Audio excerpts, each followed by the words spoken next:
Hey guys, tonight we begin with a journey into the romantic world of the Middle Ages, a time when courtship was nothing like swiping right, when love letters required actual quills, and when meeting your future spouse for the first time might happen on your wedding day. From arranged marriages to secret glances across castle halls, the medieval approach to romance was equal parts fascinating and utterly bizarre. So before you get comfortable, take a moment to like the video and subscribe, but only if you genuinely enjoy what I do here. And let me know in the comments where you're tuning in from and what time it is for you. It's always fascinating to see who's joining us from around the world. Now dim the lights, maybe turn on a fan for that soft background hum, and let's ease into tonight's journey together. When we think of medieval romance, our minds often drift to tales of chivalrous knights rescuing fair maidens, to courtly love and passionate ballads sung beneath tower windows. But the reality of dating and courtship in the Middle Ages was far more complex, far more practical, and often far less romantic than the stories would have us believe. In truth, the concept of dating as we know it today, the casual getting to know someone before committing to a relationship, simply didn't exist for most people in medieval society. Love was a luxury. Marriage was a transaction, and your heart's desire mattered far less than your family's financial security. Welcome to the medieval marriage market, where romance was optional and property deals were mandatory. For the vast majority of people in medieval Europe, marriages were arranged, not by matchmaking apps or blind dates set up by friends, but by parents, families, and sometimes feudal lords who had a vested interest in seeing certain unions come to pass. Marriage wasn't about finding your soulmate. It was about creating alliances, consolidating land, ensuring heirs, and maintaining social order. If you were a peasant, marriage meant combining two families' resources, sharing labor, and hopefully producing children who could work the land. If you were nobility, marriage was political strategy wrapped in ceremony. Your hand in marriage could seal a peace treaty, forge an alliance between powerful families, or secure valuable territory. Love, if it came at all, was expected to develop after the wedding, not before. The church played a massive role in dictating the rules of medieval marriage. According to canon law, marriage was a sacrament, a sacred bond that could not be broken. But ironically, the church also insisted that both parties had to consent to the marriage. In theory, no one could be forced to marry against their will. In practice, however, social pressure, family expectations, and economic necessity meant that saying no was rarely a realistic option. Young women, especially, had little power to refuse a match their families had arranged. Refusing could mean disgrace, disinheritance, or being sent to a convent, which wasn't exactly a consolation prize if you had other dreams in mind. The age at which people married varied widely depending on their social class.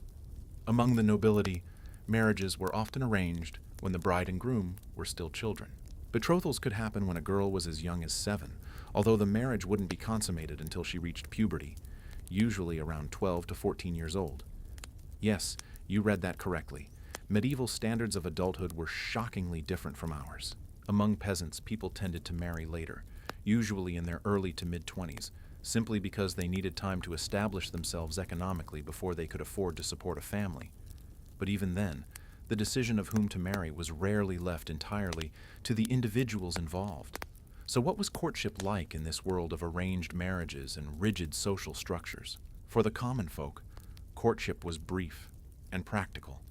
A young man and woman might meet at a village fair, at church, or while working in the fields. If their families approved, they might spend a little time together, perhaps walking home from church or talking after a community gathering. But there were no long dating periods, no casual dinners or movies. Courtship was about determining whether the match was acceptable, not about falling deeply in love. And once a betrothal was agreed upon, it was nearly as binding as marriage itself. Breaking an engagement could result in legal consequences and social shame. For the nobility, courtship followed an entirely different set of rules. Enter the world of courtly love, a medieval concept that sounds romantic on the surface but was actually quite strange when you dig into it. Courtly love was a highly stylized, often poetic form of affection that developed in the courts of medieval Europe, particularly in France. It was inspired by troubadours, wandering poet musicians who sang songs about longing, devotion, and unattainable love. The twist? Courtly love was almost always adulterous. It typically involved a knight or nobleman pining for a married woman, usually someone of higher status. The relationship was meant to be chaste, filled with longing glances, secret notes, and grand gestures, but never consummated. It was love for the sake of love, not for the sake of marriage. This idealized form of romance existed in a strange parallel universe to the reality of medieval marriage. While knights wrote poetry to ladies they could never truly have, those same ladies were stuck in arranged marriages to men they might not even like. The whole system was built on a contradiction. Marriage was about duty and property, while courtly love was about passion and devotion. The two were never supposed to mix. Real marriages were practical, often cold, and focused on producing heirs. Courtly love, by contrast, was an escape, a fantasy that allowed nobles to indulge in romantic feelings without the messy complications of actual relationships. Now let's talk about the practicalities of getting married in medieval times. If your families had agreed on a match, the next step was the betrothal, a formal ceremony where promises were exchanged, often in front of witnesses. This wasn't a casual engagement. It was legally binding. In many cases, a betrothal was as serious as the wedding itself. In fact, if a couple exchanged vows of betrothal and then consummated the relationship, the church considered them married, ceremony or not.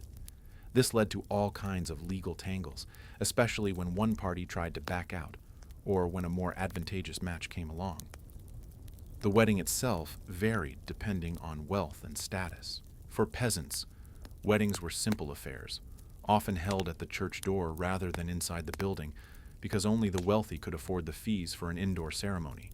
The couple would exchange vows in front of a priest and witnesses, and that was that. Afterward, there might be a modest celebration, a feast if the family could afford it, with bread, ale, and perhaps a roasted pig if they were feeling fancy. For nobles, weddings were grand spectacles, elaborate events designed to display wealth and power.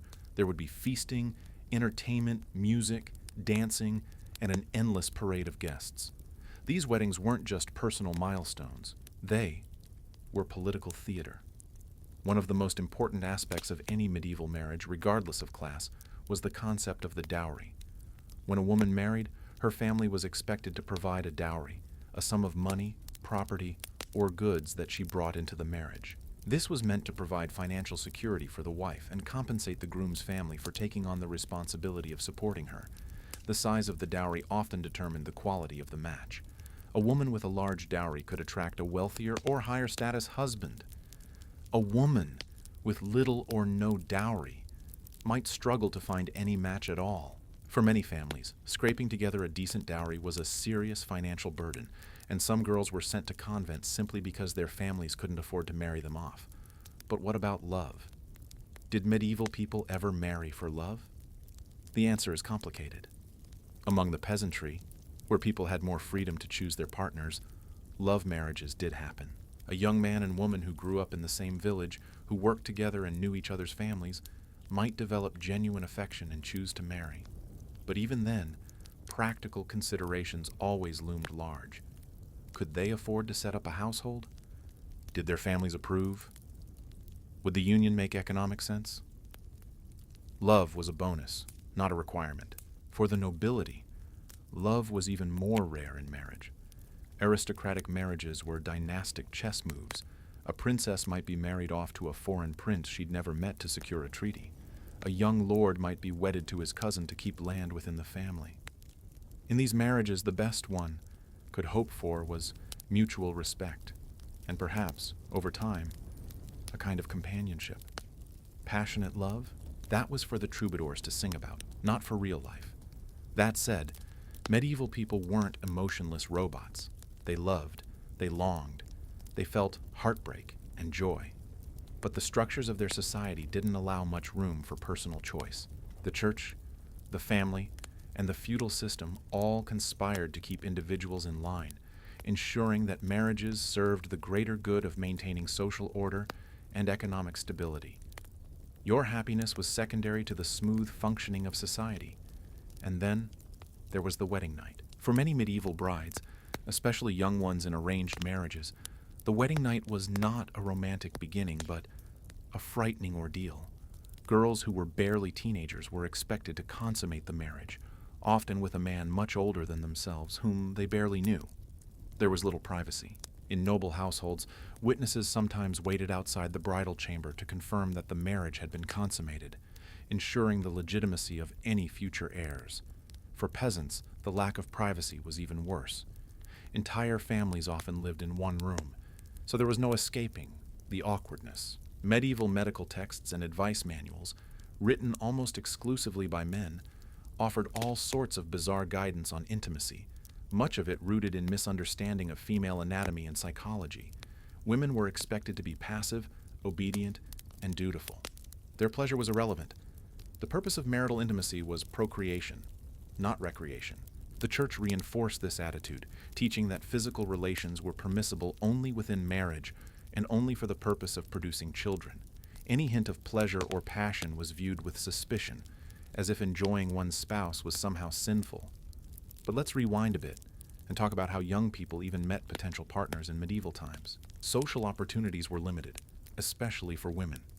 A young noblewoman was closely guarded, her reputation her most valuable asset. She couldn't simply wander the town or strike up conversations with strangers. Her interactions with men were carefully supervised. She might meet potential suitors at court gatherings, tournaments, or feasts, but always under the watchful eyes of chaperones. Any hint of impropriety could ruin her chances of a good marriage. For peasant women, life was a bit more relaxed, though hardly free. They worked in the fields, fetched water from the well, attended church, and participated in village festivals. These were the rare occasions when young men and women could interact, flirt, and perhaps catch the eye of someone they fancied. But even then, courtship was brief. If a young man was interested, he'd speak to the girl's father. If the father approved, arrangements would be made. If not, that was the end of it.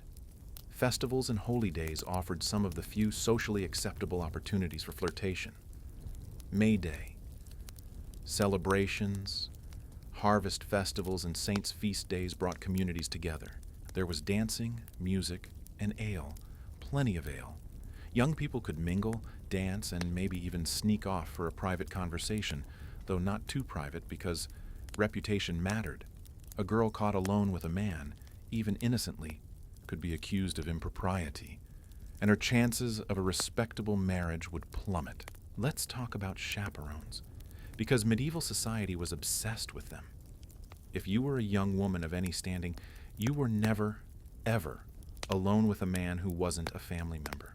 Chaperones, usually older women, accompanied unmarried girls everywhere.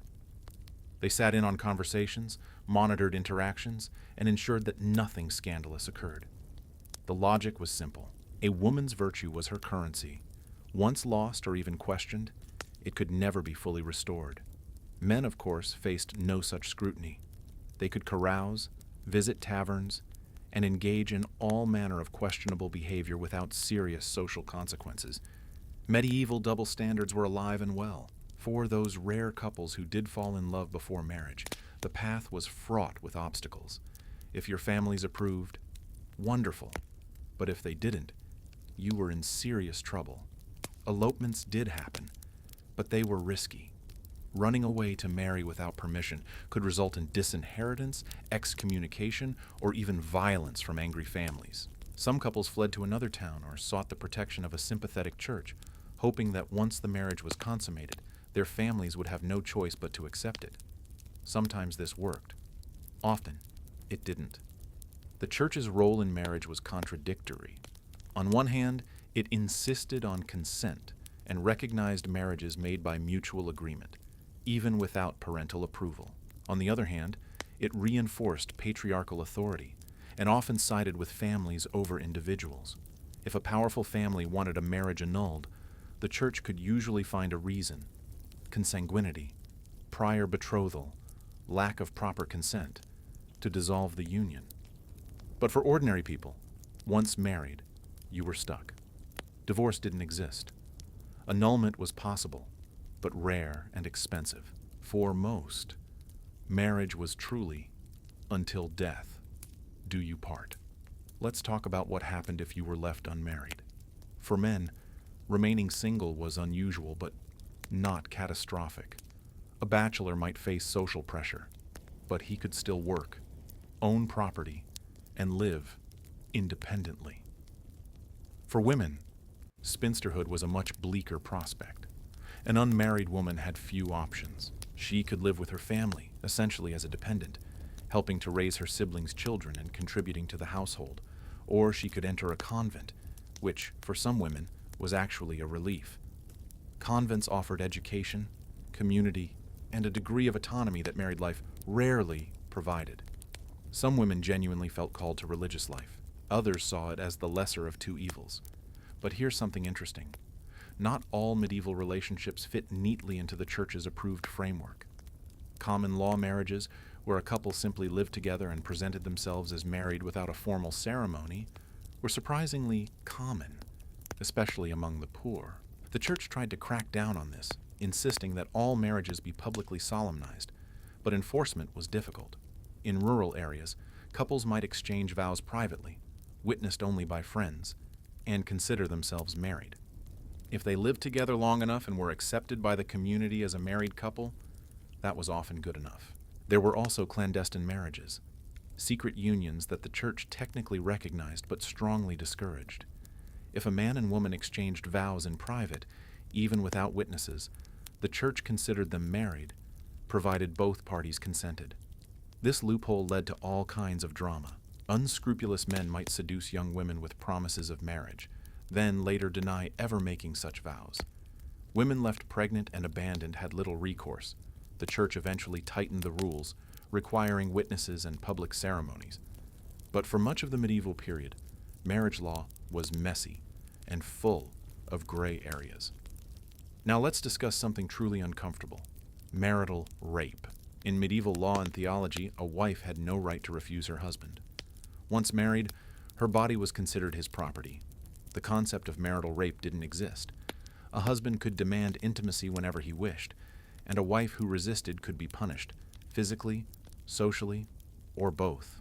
The church taught that both spouses owed each other the marital debt, meaning they were obligated to fulfill each other's physical needs.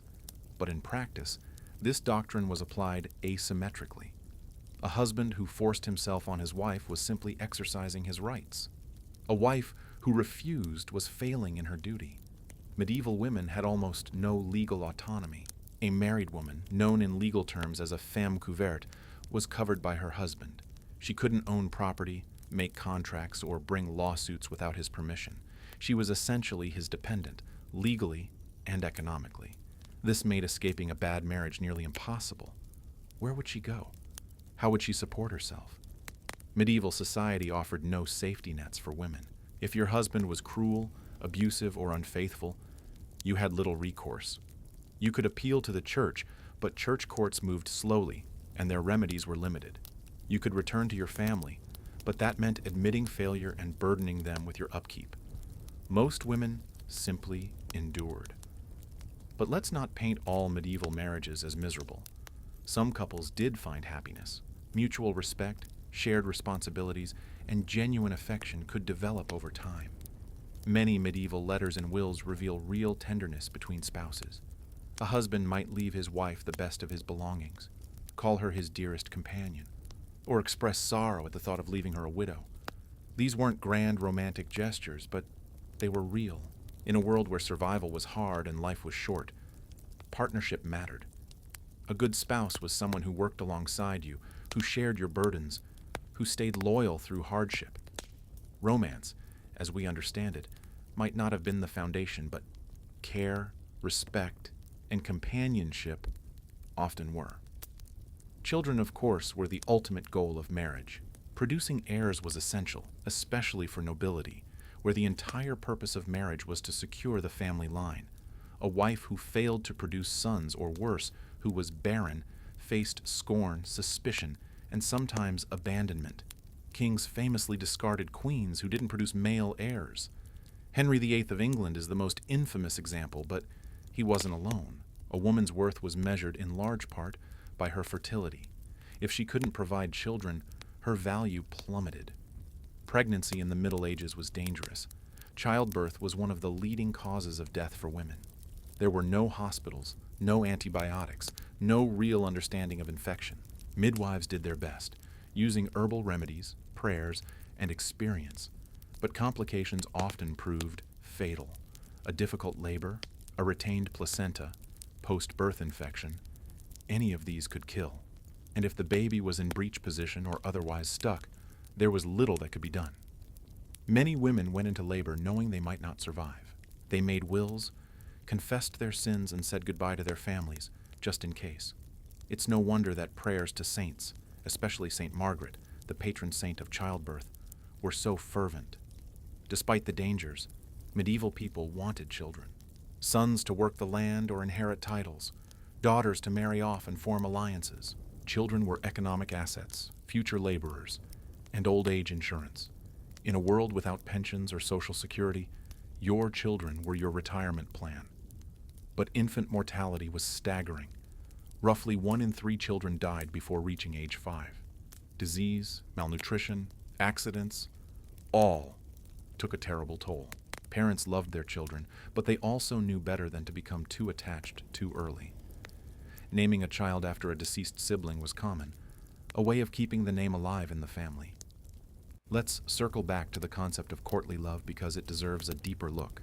This was a phenomenon that flourished in the High Middle Ages, particularly in the courts of southern France, Aquitaine, and Champagne.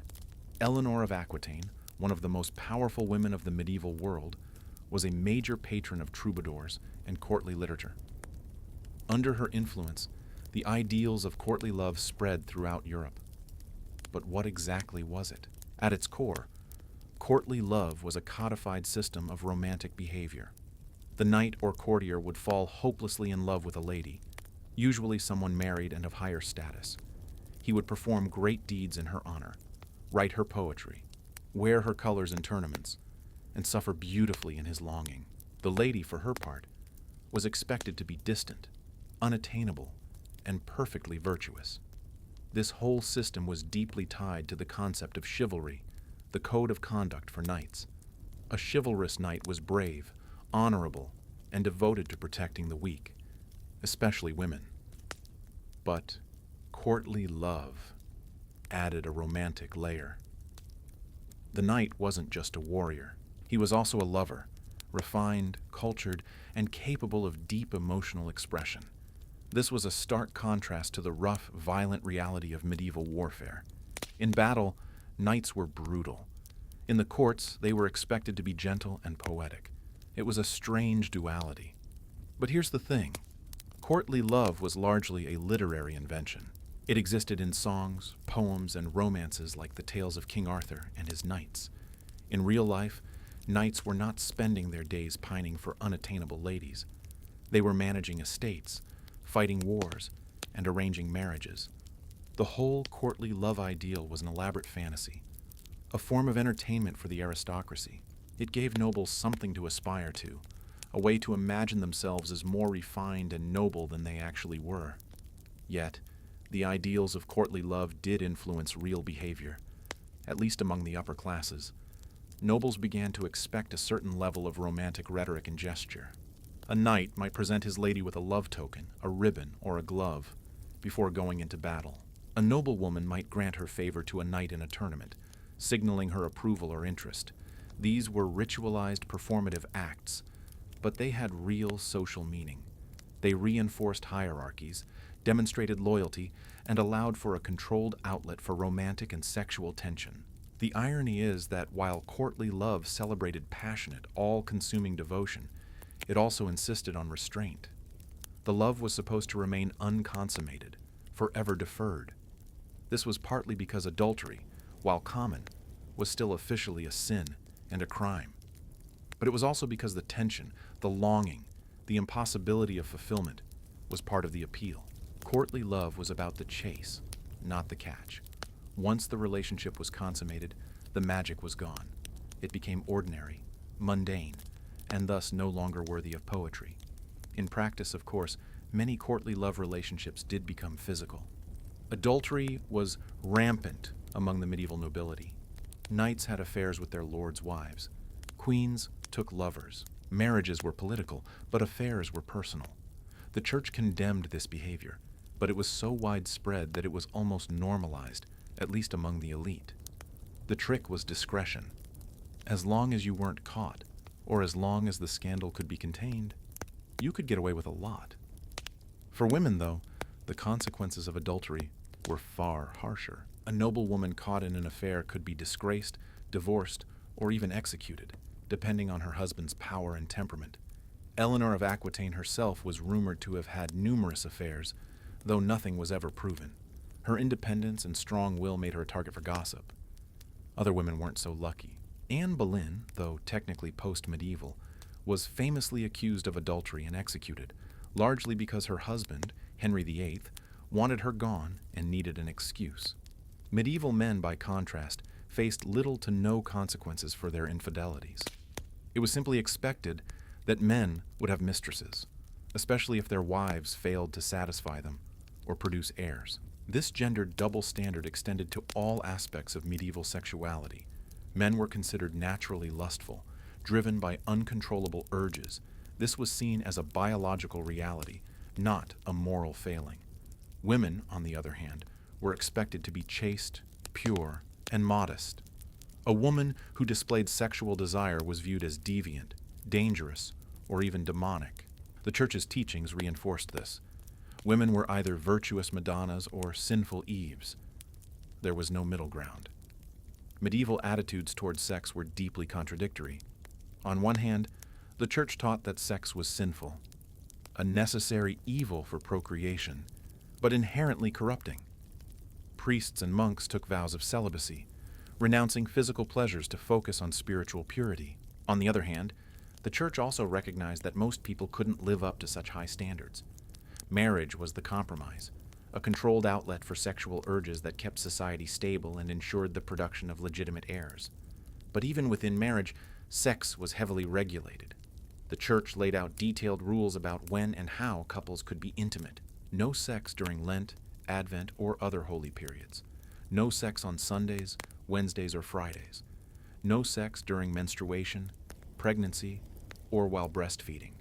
If you followed all the rules, there were only about 90 days a year when marital relations were permissible, and even then, only in the missionary position for procreation, with no enjoyment. At least, that was the theory. In practice, people ignored most of these rules. The church could preach all it wanted, but enforcing bedroom behavior was impossible.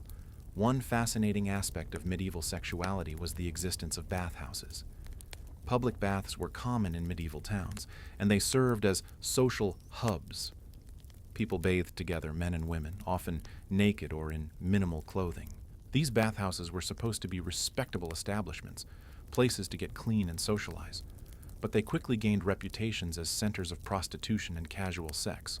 The church railed against them, calling them dens of sin, and tried repeatedly to shut them down. Sometimes they succeeded, but bathhouses always seemed to reopen because people needed somewhere to bathe, and the social appeal was too strong.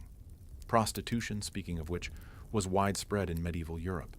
Despite the church's condemnation, prostitution was tolerated and sometimes even regulated by municipal authorities. Towns designated red light districts, issued licenses to brothels, and collected taxes on the proceeds. The logic was pragmatic. Men would seek out sex, whether it was legal or not.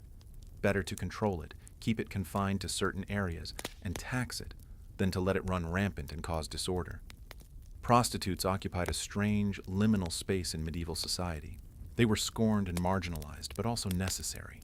They provided a service that men, especially unmarried men, young apprentices, soldiers, merchants, demanded.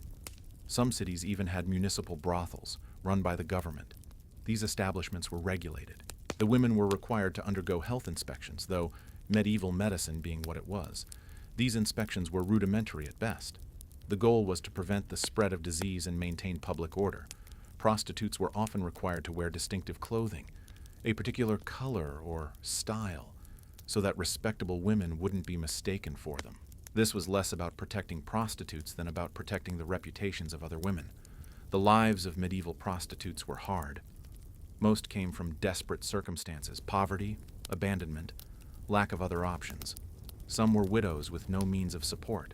Others were young women who'd been seduced and abandoned, left pregnant and unmarried, with no choice but to sell their bodies to survive.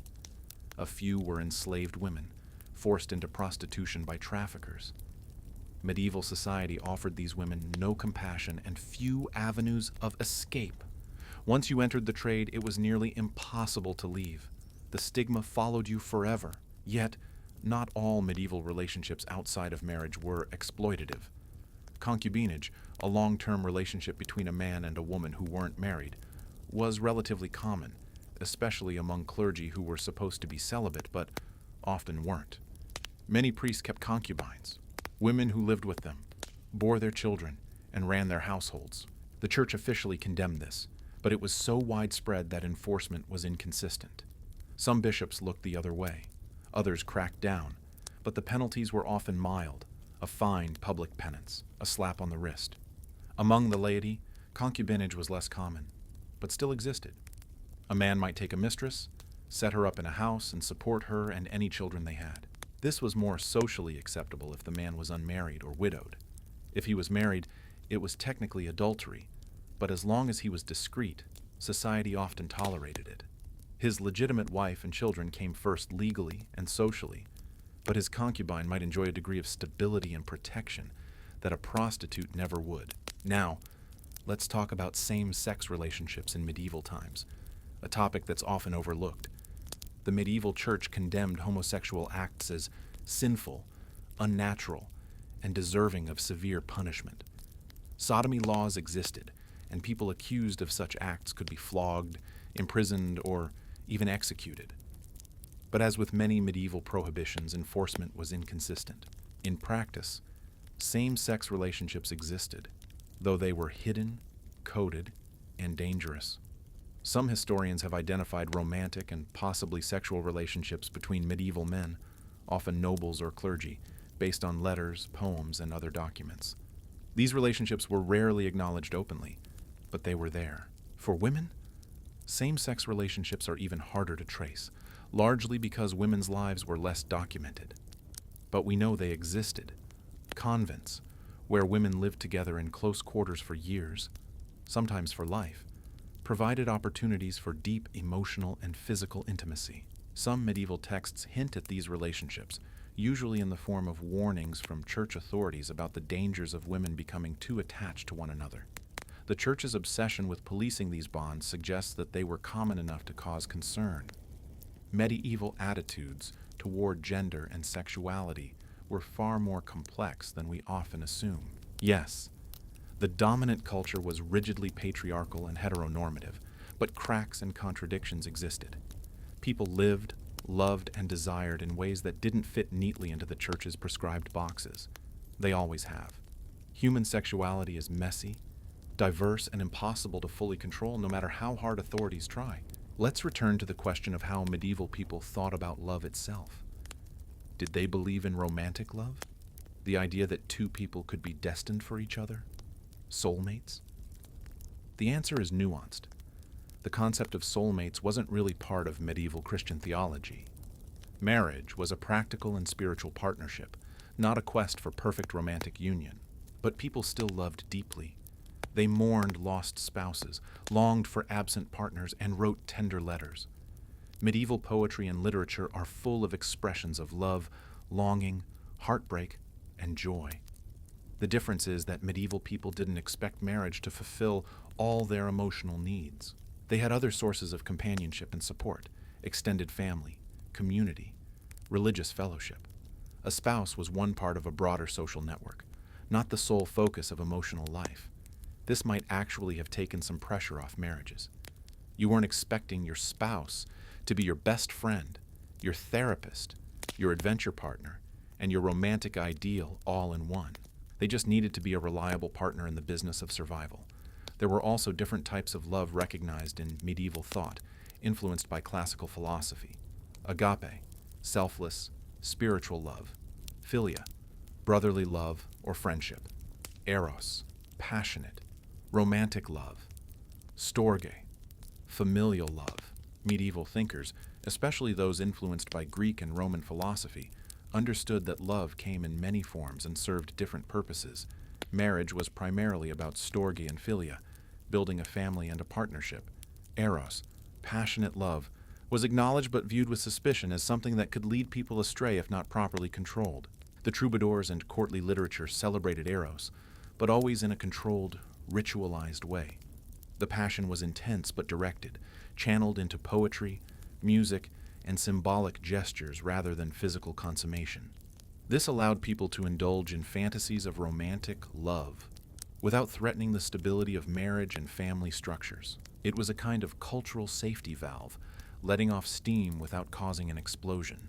Medieval literature offers fascinating glimpses into how people thought about love and relationships. The Romance of the Rose, one of the most popular medieval texts, is essentially an allegory about the pursuit of love. It's full of symbolism, philosophical debates, and long digressions on the nature of desire. The story follows a young man trying to pluck a rose, representing his beloved, from a walled garden. He encounters various allegorical characters: reason, jealousy, fair welcome, each representing different aspects of the courtship process. The text is wildly popular in its time, copied and reread for centuries, suggesting that medieval people were deeply interested in analyzing and discussing love. Another famous medieval love story is that of Abelard and Heloise. Peter Abelard was a brilliant philosopher and theologian in 12th century France. Heloise was his student, a young woman of exceptional intelligence. They fell deeply in love and began a secret affair. When Heloise became pregnant, they married in secret, but her powerful uncle was enraged and had Abelard castrated as punishment. Afterward, both Abelard and Heloise entered religious life, he as a monk, she as a nun. But they continued to correspond for decades, and their letters, which survive, are some of the most moving expressions of love in medieval literature. Heloise writes openly about her enduring passion for Abelard, her regret that their love was destroyed, and her struggle to reconcile her earthly desires with her spiritual vocation. Their story is tragic, but it's also a testament to the reality that medieval people loved deeply and suffered greatly for it. Then, there are the Arthurian legends, which became hugely popular in the medieval period. The story of Lancelot and Guinevere is the ultimate courtly love tale, forbidden passion between the greatest knight and the queen, the wife of King Arthur. Their love is beautiful, tragic, and ultimately destructive, leading to the downfall of Camelot. The tale reinforced the idea that passionate love outside of marriage was dangerous, no matter how noble the lovers. It was a cautionary tale wrapped in romance. But not all medieval love stories were tragic. Some were bawdy, humorous, and earthy. The fabliaux, short comic tales popular in medieval France, often featured clever peasants, cuckolded husbands, and lusty wives. These stories were raunchy, satirical, and often deeply cynical about love and marriage. They depicted marriage as a battleground of wits, where husbands and wives constantly tried to outsmart and deceive each other. These weren't meant to be moralistic. They were entertainment, and their popularity suggests that medieval audiences had a taste for the crude and the comedic, alongside the refined courtly romances. Chaucer's Canterbury Tales, written in the late 14th century, offers a spectrum of medieval attitudes toward love and marriage. The Knight's Tale is a high-minded romance about chivalry and courtly love. The Miller's Tale is a filthy, hilarious story about adultery and trickery. The Wife of Bath's Tale explores themes of marriage, power, and female autonomy, with the wife herself being one of literature's first feminist characters, arguing that women should have sovereignty in marriage. Chaucer's genius was in showing that medieval society was not monolithic. People had wildly different ideas about love, sex, and marriage, depending on their class, gender, and personality. Let's not forget the role of marriage in the political sphere. Royal marriages were international events, carefully negotiated treaties sealed with wedding vows. A king might marry a foreign princess to secure an alliance, end a war, or gain territory. These brides were often very young, sent to foreign courts where they didn't speak the language, knew no one, and had no power. Their job was to produce heirs and stay out of politics, though some managed to wield considerable influence despite these constraints. Eleanor of Aquitaine, mentioned earlier, is a perfect example. She was one of the wealthiest and most powerful women in medieval Europe. She married King Louis VII of France, went on crusade with him, and eventually got the marriage annulled. She then married Henry II of England, becoming Queen of England and bearing him 8 children, including the famous Richard the Lionheart and King John. Eleanor was politically active, ruling in her husband's absence and even leading a rebellion against him at one point. She was imprisoned for years as punishment, but survived to become one of the most respected figures in medieval Europe. Her life shows that while the system was stacked against women, exceptional individuals could still shape history. Medieval queens were expected to be mothers, diplomats, and symbols of virtue, all at once. They had little formal power but could wield enormous informal influence. A queen who had the king's ear could shape policy, arrange marriages for her children, and build networks of loyalty. But she was always vulnerable.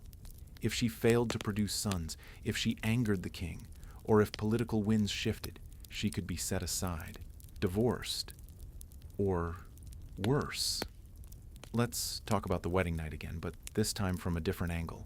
In noble families, the bedding ceremony was a public affair, or at least semi-public. After the wedding feast, the bride and groom were escorted to the bridal chamber by a crowd of guests. The bride was undressed by her ladies, the groom by his attendants, and both were put to bed. Witnesses might linger, sometimes even staying in the room or just outside to ensure the marriage was consummated. This wasn't about voyeurism. It was about legality. Consummation made the marriage binding. If it didn't happen, the marriage could be annulled. For political marriages, proof of consummation was essential. Imagine the pressure. You're a teenager, possibly meeting your spouse for the first time, and you're expected to perform sexually in front of an audience, or at least with an audience just outside the door. It's no wonder that many marriages started off rocky. Some grooms were too nervous to perform, some brides were too terrified. And yet, this was the norm. Society demanded it. For peasants, the bedding was less formal, but no more private. Remember, most families lived in one-room cottages. Newlyweds might have a corner curtained off, but everyone knew what was happening. Subtlety wasn't an option. Medieval life was communal in ways modern people can barely imagine. Privacy was a luxury only the very rich could afford, and even they didn't have much by today's standards.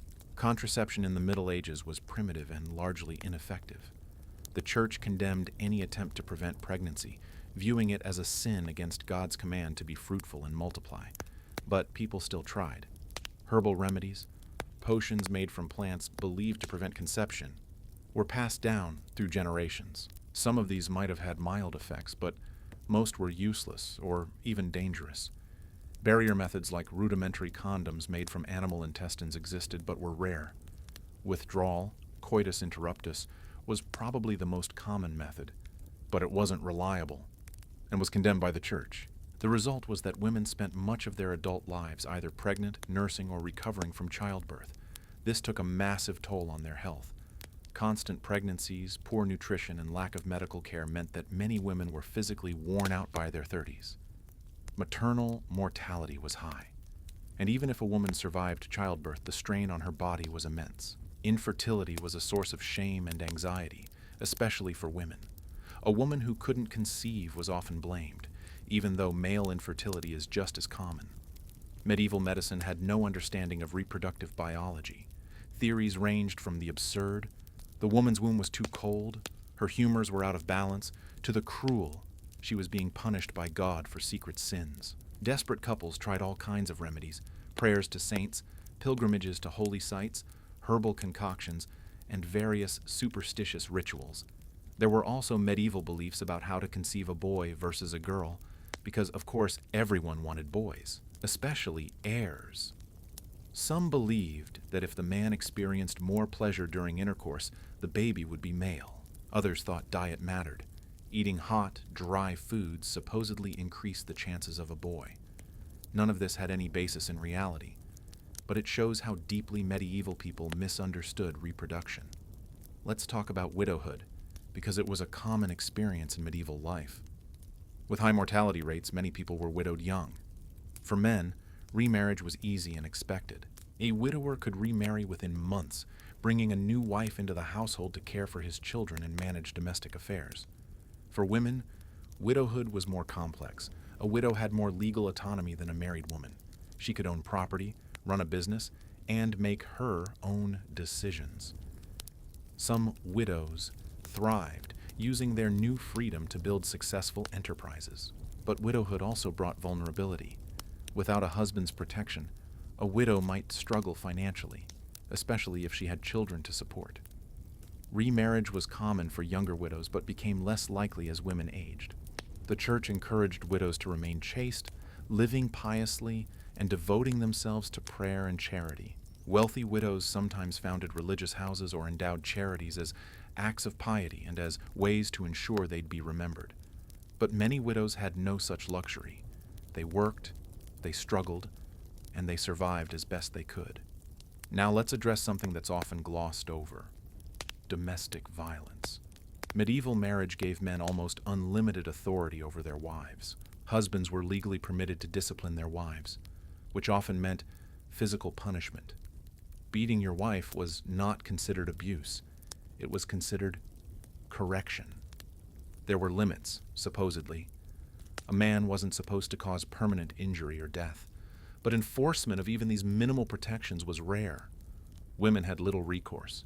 They could appeal to the church, but church courts were slow and often sided with husbands, especially if the husband was wealthy or influential. Leaving an abusive marriage was nearly impossible. Divorce didn't exist, and annulments were hard to obtain.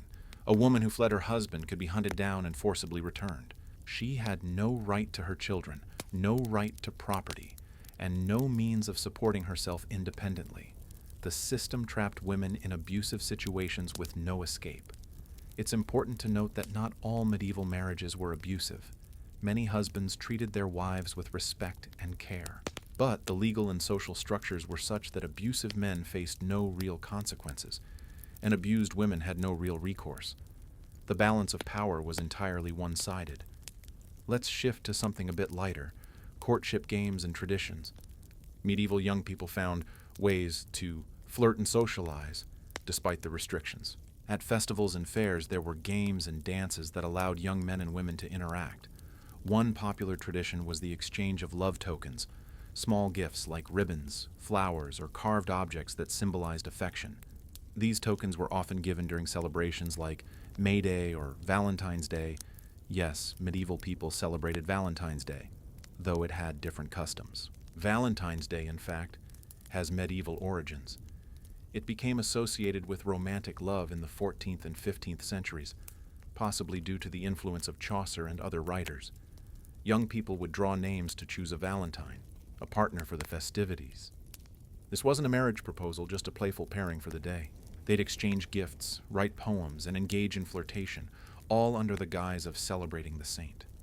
Another tradition was bundling, a practice found in some parts of medieval and early modern Europe. A courting couple would be allowed to lie in bed together, fully clothed, often with a wooden board between them, to talk and get to know each other. It was supposed to be chaste, a way for young people to spend time together during cold winter nights when there was nowhere else to go. Whether it always remained chaste is debatable. Bundling led to more than a few hasty weddings when pregnancies occurred, but it was a socially accepted form of courtship in certain communities. Music and song also played a role in courtship. Troubadours and minstrels didn't just sing for nobles. They performed in town squares and at village gatherings. Love songs, both romantic and bawdy, were hugely popular. A young man might serenade a girl he fancied, hoping to catch her attention and perhaps her father's approval. If he was talented, he might impress. If not, he'd be mocked. But it was worth a try. Dancing was another opportunity for young people to interact. Medieval dances, especially folk dances, involved holding hands, circling, and partnering. These physical interactions, innocent as they were, provided rare opportunities for touch and connection. At harvest festivals and weddings, dancing went late into the night, fueled by ale and high spirits. These were the moments when romances sparked, when a glance became a smile, A smile became a conversation, and a conversation might become a courtship. Yet, even in these joyful moments, social hierarchies remained rigid. A peasant boy couldn't court a nobleman's daughter. No matter how much they fancied each other, the consequences would be severe, for him certainly, possibly even death if the nobleman was powerful and angry enough. Her reputation would be ruined, and she'd likely be married off quickly to someone deemed appropriate. Class barriers were not just social niceties, they were enforced with violence and law. For all the restrictions, taboos, and hardships, medieval people still found ways to love, to connect, and to build lives together. They navigated arranged marriages and found affection. They endured separations and remained faithful. They raised children, mourned losses, and supported each other through the relentless difficulties of medieval life. Their love might not have looked like ours, but it was real. It's easy to romanticize the past or to condemn it entirely. The truth is more nuanced. Medieval people were products of their time, shaped by structures and beliefs we find strange or abhorrent. But they were also human, with the same fundamental desires for connection, companionship, and belonging that we have today. They loved imperfectly, as we do. They made the best of their circumstances, as we do. So, as we close this journey into medieval courtship, what can we take away? Perhaps it's this: love is universal, but its expression is shaped by culture, law, and power. Medieval people didn't have dating apps, divorce lawyers, or gender equality, but they loved, they longed, they made choices within the constraints they faced. Their stories, preserved in letters, poems, court records, and folklore, remind us that human connection transcends time. The forms change, but the need for love, partnership, and intimacy remains constant. Tonight, as you drift off, imagine a world without choice, without privacy, without the freedoms we take for granted. Imagine loving someone but being unable to marry them. Imagine being married to someone you don't love, bound for life by vows you had little say in. It's sobering. But also, imagine the small moments of joy. A secret smile across a crowded hall, a whispered word, a stolen glance. Imagine the resilience it took to build a partnership under such difficult circumstances. Medieval love wasn't easy, but it was real, and that, perhaps, is worth remembering. The next time you swipe left or right, the next time you complain about a bad date or a difficult relationship, remember the medieval lovers who had no such choices? Remember the young brides married off at 12, the widows struggling to survive, the men and women who loved in secret and in silence. Their world was harsh, but their humanity shines through the centuries, and in that humanity, we recognize ourselves. Sleep well, and dream of a time when love was both simpler and infinitely more complicated. But before we drift off completely, let's delve even deeper into the fascinating world of medieval romance and explore some aspects we haven't fully covered yet. Because the medieval approach to love, marriage, and relationships was so complex, so layered with tradition, superstition, and social convention, that we've only just scratched the surface. Let's talk about the role of matchmakers in medieval society. While many marriages were arranged directly by families, professional matchmakers also existed, especially in urban areas and among the merchant class. These were usually older women, often widows, who made their living by facilitating introductions between families looking to arrange marriages. A good matchmaker knew everyone in the community, understood the financial and social standing of every family, and could negotiate the delicate terms of betrothal agreements. She was part diplomat, part gossip, and part accountant. Her job was to find suitable matches, taking into account not just wealth and status, but also temperament, health, and family reputation.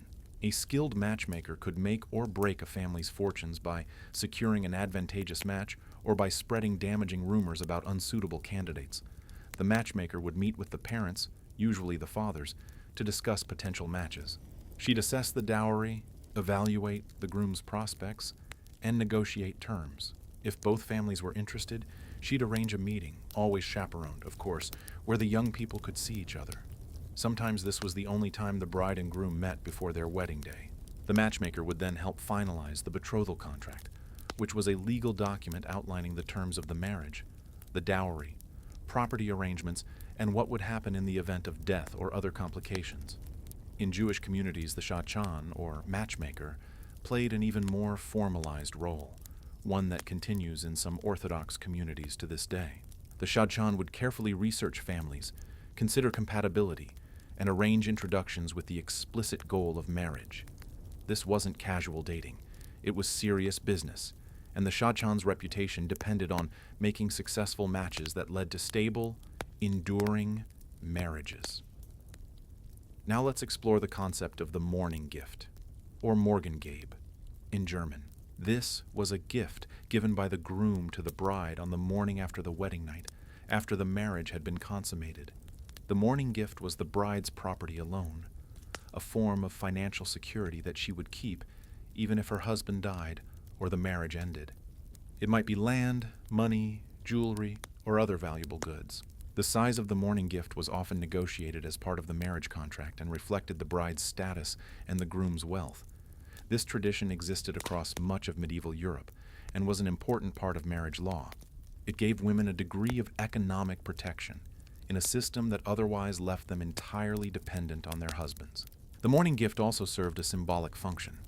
It was acknowledgement that the bride had fulfilled her duty, that she had come to the marriage as a virgin, and that the union was now complete. In some cultures, proof of virginity, usually in the form of blood-stained sheets, was displayed to the family or community. This was humiliating and invasive, but it was considered necessary to protect the bride's honor and ensure the legitimacy of any children. If a bride was found not to be a virgin, the consequences could be severe. The marriage might be annulled, the dowry returned, and the bride's reputation destroyed. In extreme cases, she could be punished physically or even killed by her own family to restore their honor. Let's also talk about trial marriages, a practice that existed in some parts of medieval Europe, particularly in Celtic regions like Scotland, Ireland, and Wales. A trial. Marriage, sometimes called hand-fasting, was a temporary union that lasted for a year and a day. During this time, the couple lived together as husband and wife. If, at the end of the period, they were happy, and the woman was pregnant or had borne a child, the marriage became permanent. If not, they could part ways with no stigma attached. This practice gave young people more agency in choosing their partners and allowed them to test compatibility before making a lifelong commitment. The church, predictably, disapproved of hand-fasting, viewing it as too permissive and undermining the sanctity of marriage. But in rural areas far from church authority, the tradition persisted for centuries. Another fascinating aspect of medieval courtship is the use of love magic and charms. Medieval people, especially women, turned to folk magic when they wanted to attract a lover, bind a husband's affections, or ensure fertility. Wise women, herbalists, and local healers provided potions, amulets, and spells for these purposes. A young woman might carry a sprig of rosemary or a piece of mandrake root to attract love. She might bake a cake with her own blood mixed into the dough and feed it to the man she desired, believing it would make him fall in love with her. She might recite incantations under the full moon or bury tokens at crossroads. These practices were part of everyday life, blending pagan traditions with Christian beliefs in ways that the church condemned but couldn't entirely suppress. Men, too, used love magic, though less frequently. A man might carry a charm to increase his virility or attractiveness. He might seek out a cunning man, a male practitioner of folk magic, for help in seducing a woman or winning her father's approval. Some charms were benign, simple, herbal mixtures, or prayers to saints. Others were darker, involving blood, bones, or rituals meant to compel rather than attract. The line between love magic and coercion was thin, and the church viewed all of it as witchcraft, a dangerous dabbling in demonic forces. The church's obsession with controlling sexuality extended to every aspect of life. Confession, a sacrament required of all Christians, became a tool for enforcing sexual norms. Priests questioned penitents in intimate detail about their sexual thoughts and behaviors. Manuals for confessors, called penitentials, listed hundreds of possible sexual sins and prescribed appropriate penances. Did you have lustful thoughts? Say 10 Hail Marys. Did you touch yourself? Fast for a week. Did you sleep with someone other than your spouse? Public penance, fines, or worse. These manuals reveal the Church's deep anxiety about sex and its determination to regulate even the most private aspects of people's lives. But people, being people, often ignored the Church's rules. Medieval sexuality was far more diverse and complicated than the Church wanted to admit. Affairs, both heterosexual and homosexual, were common.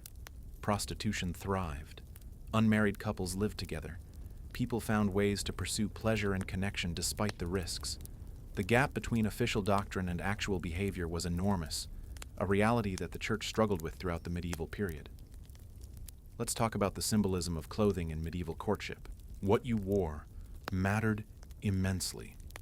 It signaled your status, your wealth, your availability, and your intentions. Sumptuary laws, regulations that dictated what people of different classes could wear, reinforced social hierarchies. A peasant couldn't dress like a noble, and a prostitute was required to wear clothing that identified her as such. But within these constraints, people used clothing to send messages. A young woman might wear her best dress to church, hoping to catch the eye of a potential suitor. She might adorn her hair with ribbons or flowers, traditional symbols of youth and fertility.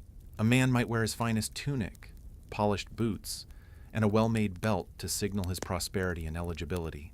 Colors also carried meaning. Red, for example, was associated with passion, love, and sometimes with sin. A woman wearing red might be seen as bold or immodest, depending on the context. Green symbolized youth, fertility, and new love. Blue, especially among the nobility, represented loyalty and constancy. White was associated with purity and virginity. Though it wasn't yet the standard color for wedding dresses, that tradition came later.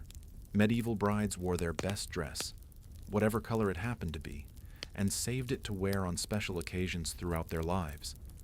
Jewelry also played a role in courtship and marriage. Rings, obviously, were significant. The exchange of rings during the wedding ceremony symbolized the binding of two lives. But rings weren't always gold or silver. Peasants might exchange simple rings made of iron or even woven grass. What mattered was the gesture, the promise, not the material value. Some rings were inscribed with romantic phrases or religious invocations, tiny prayers for a happy marriage. Wealthier couples exchanged more elaborate rings, sometimes set with gemstones, each stone carrying its own symbolic meaning. Diamonds, rare and expensive, symbolized eternity and unbreakable bonds. Rubies represented passion. Sapphires stood for faithfulness. Brooches, pendants, and other pieces of jewelry were also exchanged as love tokens. A man might give his betrothed a brooch engraved with their initials, or a romantic symbol like a heart or clasped hands. She would wear it prominently, signaling to the community that she was spoken for. These tokens were treasured, kept for life, and sometimes passed down through generations as family heirlooms. Now let's discuss the role of food in medieval courtship and marriage. Feasting was central to wedding celebrations, but food also played a symbolic role. The wedding cake, a tradition we still observe today, has medieval origins. In medieval England, guests would bring small cakes to the wedding and stack them in a pile. The bride and groom would try to kiss over the pile, and if they succeeded without knocking it over, it was considered a sign of future prosperity. Later, this evolved into a single large cake, richly spiced and decorated, that was shared among guests. Breaking bread together symbolized the creation of a new household, a new family unit. Certain foods were believed to have aphrodisiac properties and were served at weddings to ensure a fruitful marriage. Oysters, honey, almonds, figs, all were thought to increase desire and fertility. The spices used in wedding cakes, cinnamon, ginger, nutmeg, were expensive imports that signaled wealth and were also believed to have warming, stimulating effects. Wine and ale flowed freely at weddings, loosening inhibitions and encouraging celebration. The goal was to create an atmosphere of abundance and joy, to bless the new couple with good fortune and happiness. Food also featured in courtship rituals. A young woman might bake bread or pastries and offer them to a man she fancied, demonstrating her domestic skills. If he accepted and ate them, it was a sign of interest. If he refused, it was a clear rejection. In some traditions, a woman would cook a meal for a man's family, essentially auditioning for the role of wife. If the family approved of her cooking and her demeanor, the courtship could proceed. If not, the relationship ended. Medieval people also used food in love magic. A woman might add special ingredients to a meal, herbs, her own hair, even menstrual blood, believing it would bind the man to her. These practices horrified the church, which saw them as witchcraft, but they persisted in folk tradition.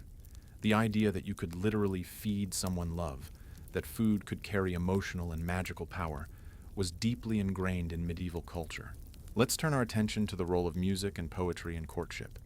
We've touched on troubadours, but their influence deserves a deeper look. These wandering musician poets didn't just entertain, they shaped cultural attitudes toward love. Troubadours originated in southern France in the 11th century and spread throughout Europe. They sang in the vernacular, in the language of the people rather than Latin, making their songs accessible to a wide audience. Their lyrics celebrated love in all its forms, joyful, melancholic, unrequited, passionate. They elevated the status of women, portraying them as worthy of worship, as beings of such beauty and virtue that men would gladly suffer for them. This was revolutionary in a culture that often viewed women as inferior to men, as necessary evils at best. The troubadours' songs gave women a kind of power, at least in the realm of imagination and art.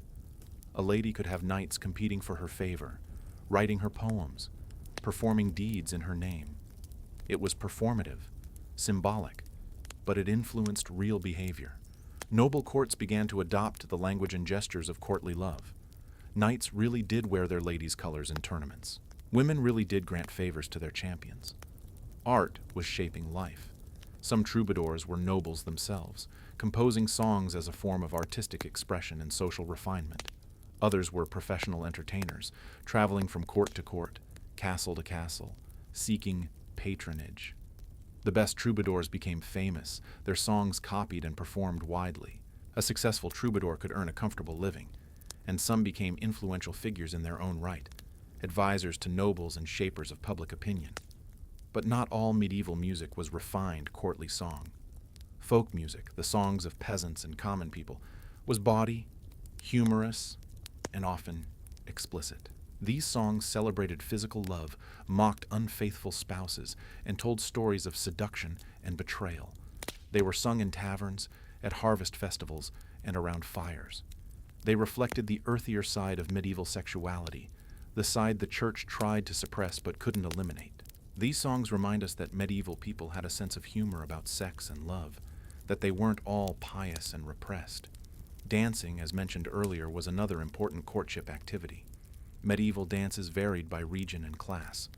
Noble dances were formal, choreographed, and elegant, like the Bass dance, a slow, gliding dance that emphasized grace and poise. Peasant dances were livelier, involving skipping, jumping, and vigorous movement. The carol, a circle dance where participants held hands and sang while dancing, was popular across all classes. Dancing brought people together physically and socially. It was one of the few acceptable ways for young men and women to touch, to hold hands, to move in coordination. It's no wonder that many medieval romances began on the dance floor. Now let's examine the darker side of medieval courtship, abduction and forced marriage. While the church insisted on consent, the reality was that women were sometimes abducted and forced to marry their captors. This was especially common in frontier regions, in Ireland, Scotland, and parts of Eastern Europe, where central authority was weak and local strongmen operated with near impunity. A man might abduct a woman, take her to his home, and consummate the marriage by force. Once this happened, the church considered the marriage valid, even if the woman had never consented. She had no recourse. She was trapped. Families sometimes colluded in these abductions, staging fake kidnappings to get around the need for consent or to avoid paying a dowry. A young woman might be carried off, seemingly against her will, but the whole thing was prearranged. This allowed families to save face and avoid financial obligations while still securing a marriage. It was a legal fiction, a way to game the system. But real abductions where women were genuinely stolen and forced into marriage, were acts of violence that destroyed lives. Some women resisted, fleeing when they could, seeking help from the church or their families. But most had no choice but to submit. Once married, they were legally bound to their captors. Escape was nearly impossible, and society offered little sympathy. A woman who had been forcibly married was often blamed, accused of having somehow invited the abduction through her behavior or appearance. The victim was made to feel responsible for her own victimization. These stories are hard to hear, but they're part of the historical record. Medieval marriage was not always about love or even mutual respect. It was often about power, control, and the treatment of women as property. We can't romanticize the past without acknowledging its brutality. Let's shift to something slightly less grim: the role of go-betweens and secret messages in courtship. For young people, especially nobles, who were closely supervised, finding ways to communicate with potential lovers required creativity and risk. Letters were the most common method, but literacy was limited, and even among the educated, sending a letter required finding a trustworthy messenger. Servants, especially ladies' maids, often played this role. A loyal maid might carry notes between a lady and her admirer, risking her position and even punishment if caught. These go-betweens were essential to clandestine courtships, and their discretion was rewarded with small gifts or coins. Some letters were written in code or used symbolic language to disguise their true meaning. Flowers, ribbons, and other objects could carry messages. A red rose meant passion. A white rose meant purity. A wilted flower might signal rejection or sorrow. These symbolic systems allowed lovers to communicate under the watchful eyes of chaperones and family members. A lady might drop a handkerchief, accidentally on purpose, for a favored knight to retrieve. He would return it with a bow, and in that brief exchange, a wordless conversation took place. Poetry was another vehicle for secret communication. A knight might compose a poem praising his lady in veiled terms, circulating it at court. Those in the know would recognize the subject, but outsiders would miss the reference. This allowed for public declarations of affection that remained plausibly deniable. If confronted, the knight could claim the poem was purely hypothetical, a literary exercise. The lady, meanwhile, could enjoy the attention without compromising her reputation. Let's talk about the phenomenon of lovesickness, a condition medieval physicians took very seriously. Lovesickness, or amerherios, was believed to be a medical ailment caused by excessive love or desire. Symptoms included loss of appetite, sleeplessness, melancholy, and obsessive thoughts about the beloved. In severe cases, it could lead to physical decline and even death.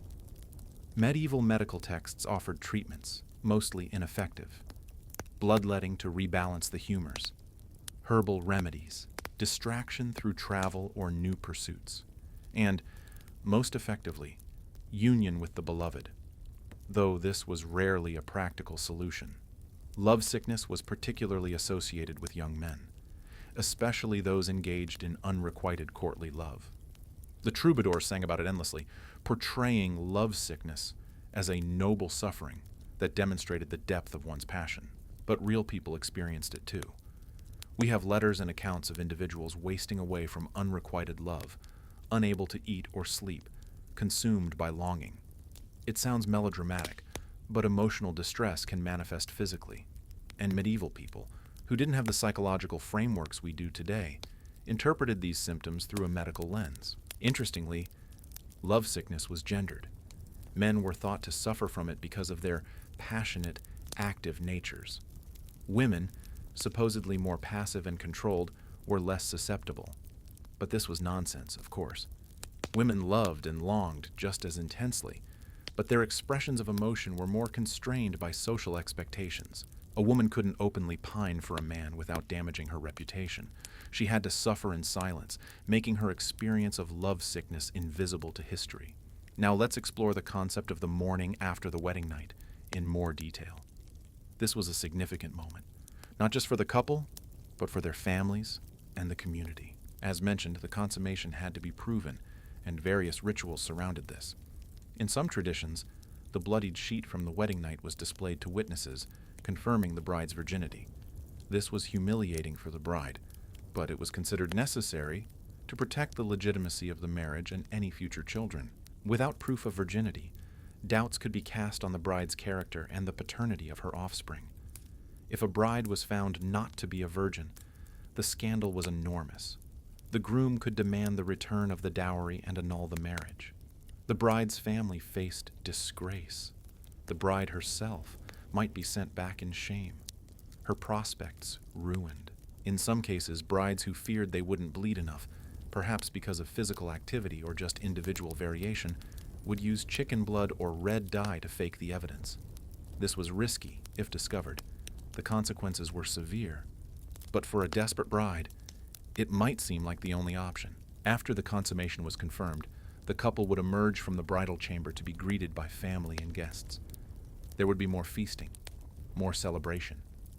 The bride, now a wife, had crossed a threshold. She was no longer a girl but a woman, no longer her father's responsibility but her husband's. This transition was marked ritually and socially. Her clothing, her hairstyle, even the way she was addressed would change. She was entering a new phase of life, one defined by her role as wife and, soon, mother. Let's talk about the role of religion in shaping medieval attitudes toward love and marriage. The church taught that marriage was a sacrament, a holy union ordained by God. But it also taught that celibacy was superior to marriage, that virginity was the highest form of purity. This created a contradiction. Marriage was good, but not marrying was better.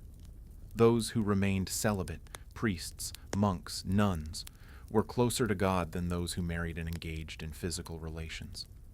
This teaching influenced how people viewed marriage. It was a concession to human weakness, a way to channel sinful desires into a socially acceptable framework.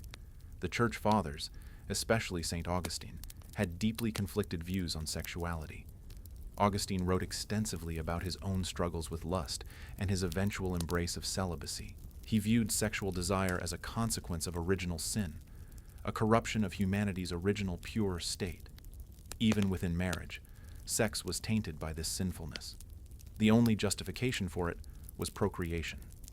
Any pleasure derived from the act was suspect, a sign that one was indulging the flesh rather than serving God's command to be fruitful and multiply. These teachings had a profound impact on medieval culture. They created a sense of guilt and shame around sexuality, even within marriage. Couples were taught to approach marital relations with sobriety, as a duty rather than a joy. Excessive passion, even between husband and wife, was seen as sinful. A man who loved his wife too much was accused of idolatry, of placing a human being above God. This austere view of sexuality shaped centuries of European attitudes and contributed to the repression and guilt that characterized much of medieval sexual culture. But again, theory and practice diverged. Medieval people loved, desired, and enjoyed physical intimacy, teachings of the church notwithstanding. They found ways to reconcile their faith with their humanity, confessing their sins, doing penance, and then, inevitably, sinning again. The church's ideal of sexual purity was just that, an ideal, one that few could live up to. Let's discuss the phenomenon of child betrothals in more detail. Among royalty and high nobility, children were often betrothed in infancy or early childhood. These betrothals were political tools, alliances sealed before the children were old enough to understand what was happening. A baby princess might be promised to a foreign prince, cementing a treaty between kingdoms. These early betrothals were not immediately binding. The actual marriage wouldn't take place until the girl reached puberty, but they set the course of the child's life from the very beginning. Growing up betrothed meant living with the knowledge that your future was already decided. You might never meet your intended spouse until the wedding day. You had no say in the matter. Your life was not your own. For some children, this was simply accepted as the way things were. For others, it was a source of anxiety and resentment. There are records of young people who resisted their betrothals, who begged their parents to release them, who tried to flee. Most were unsuccessful. The political and economic stakes were too high. In some cases, betrothed children were sent to live in each other's households to be raised together. This was meant to foster familiarity and affection, to help the future spouses bond before marriage. Sometimes it worked. Couples who grew up together might develop genuine friendship and even love. But other times, it backfired. Familiarity bred contempt, or the young people saw each other more as siblings than as potential spouses. There was no guarantee that raising children together would result in a successful marriage. Another aspect worth exploring is the role of pregnancy in forcing or accelerating marriages. If an unmarried woman became pregnant, there was enormous pressure to marry quickly. The shame of bearing a child out of wedlock was severe, for the woman, at least. The man involved often faced little consequence. But if he could be identified, and if he had the means, he might be pressured or legally compelled to marry the woman. Shotgun weddings, as they'd later be called, were common in medieval Europe. Alternatively, if the man refused to marry or couldn't be found, the woman faced a grim future. She might be sent away to have the child in secret, the baby then given up for adoption or left at a church. She might enter a convent, spending the rest of her life in religious seclusion. Or she might be cast out by her family, left to survive on her own, often descending into poverty and prostitution. An illegitimate child, a bastard, faced lifelong stigma. Such children had no legal rights, no claim to inheritance, and limited prospects. They were reminders of sin, marked by the circumstances of their birth. The church tried to mitigate this by establishing foundling hospitals and encouraging charitable support for unwed mothers. But the reality was harsh. Medieval society had little mercy for women who violated sexual norms, regardless of the circumstances. Even victims of rape were often blamed and shamed.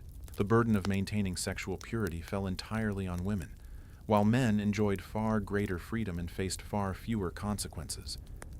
Now let's talk about marriage across class lines, which was rare, but not unheard of. Medieval society was rigidly stratified, and marrying someone of a different class was scandalous. A noble who married a commoner risked disinheritance and social ostracism. Their children might be denied titles and inheritance. The family's honor was at stake. Most nobles wouldn't even consider such a match, but occasionally, love or lust overcame social convention. A nobleman might fall in love with a peasant woman, a servant, or a merchant's daughter. If he was powerful enough, he might be able to marry her, though his family would likely object strenuously. More often, he'd take her as a mistress, setting her up in a separate household. The children of such unions were illegitimate, but might still be acknowledged and provided for. Some medieval kings had dozens of illegitimate children whom they recognized and even granted lands and titles, though they could never inherit the throne. For a noblewoman to marry beneath her station was far more difficult. Women's honor was tied to their sexual purity and their family's reputation. A noblewoman who married a commoner would be seen as disgracing herself and her family. She'd likely be disowned, cut off from her inheritance and shunned by society. Yet, there are stories of such matches, usually ending badly. The couple might elope, flee to another country, and try to start over. But they'd live in poverty and obscurity, far from the world they'd known. Interestingly, upward mobility through marriage was more possible for men than women. A wealthy merchant's son might marry a minor nobleman who'd fallen on hard times, gaining a title and social status in exchange for his money. This was controversial, but tolerated, especially as urban wealth grew in the later medieval period. The rise of a money economy gradually eroded the old feudal hierarchies, though the process was slow and met with resistance from the traditional nobility. Let's discuss annulments in more depth. While divorce didn't exist, annulment did, and it was the only way to legally end a marriage. An annulment declared that the marriage had never been valid in the first place, that some impediment had existed from the beginning. Grounds for annulment included consanguinity, being too closely related, prior betrothal, impotence, and lack of consent. The church investigated these claims through ecclesiastical courts, a process that could take years. Consanguinity was a common basis for annulment. The church defined relations within 7 degrees, later reduced to 4, as too close for marriage. This meant that even distant cousins couldn't marry without a papal dispensation. But these rules were also convenient. Noble families often intermarried, so nearly everyone was related to everyone else in some way. If a powerful man wanted to end his marriage, he could usually find some consanguineous connection to use as grounds for annulment. The church would investigate, and if the petitioner was wealthy and influential enough, the annulment would be granted. Impotence was another ground, though proving it was difficult and humiliating. A wife might claim her husband was impotent, and the marriage had never been consummated. The husband would be examined, sometimes in degrading and invasive ways, to determine if the claim was true. If he was found to be impotent, the marriage could be annulled. But this required the wife to admit publicly that she was still a virgin, which could damage her reputation and her prospects for remarriage. Lack of consent was supposed to be grounds for annulment, but proving it was nearly impossible. A woman would have to convince church authorities that she'd been forced to marry against her will, but her family and her husband would likely testify otherwise. The church usually sided with the families, especially if they were powerful. Only in rare cases, where coercion was blatant and witnesses supported the woman's claims, would an annulment be granted on these grounds. Let's explore the concept of the medieval bachelor. Unmarried men were viewed with suspicion in medieval society. A man who didn't marry was shirking his social duty. He wasn't producing heirs, wasn't forming alliances, and wasn't contributing to the stability of the social order. But there were reasons men might remain single. Some couldn't afford to marry.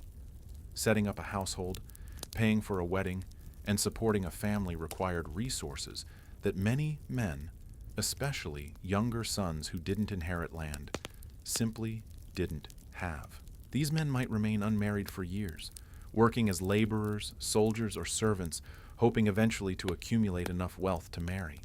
Other men remained single by choice. They might be devoted to religious life, even if they didn't formally enter a monastery. They might be scholars or artists focused on their work, or they might simply prefer the freedom of bachelorhood.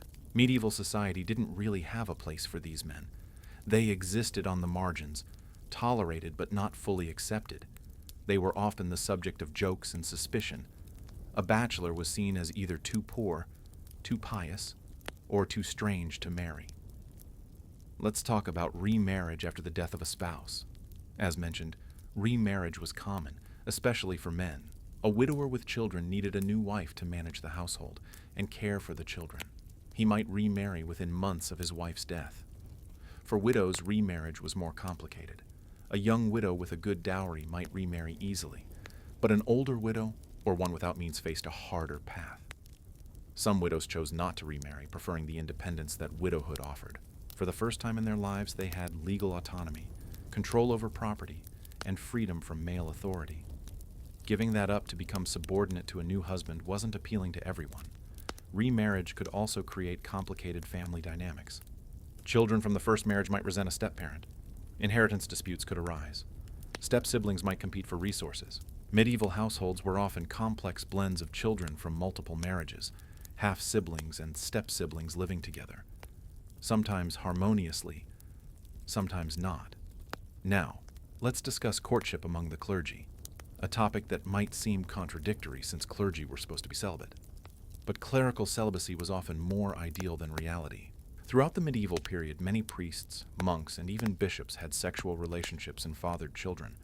Before the 11th century, clerical marriage was actually common and accepted. Priests married, raised families, and passed their positions down to their sons. It was only with the Gregorian reforms of the 11th century that the church began aggressively enforcing celibacy. Even after celibacy became official policy, enforcement was inconsistent. Many priests kept concubines, women they lived with and treated as wives in all but name. These relationships were open secrets.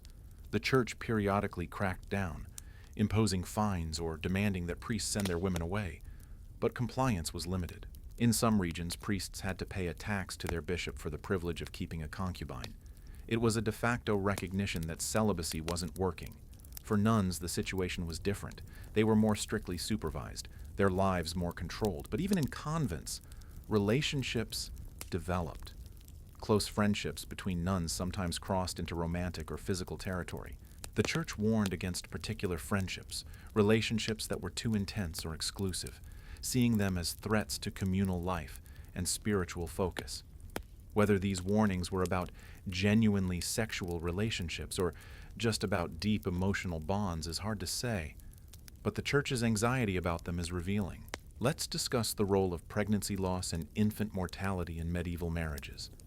As mentioned, infant mortality was horrifically high, and miscarriages were common.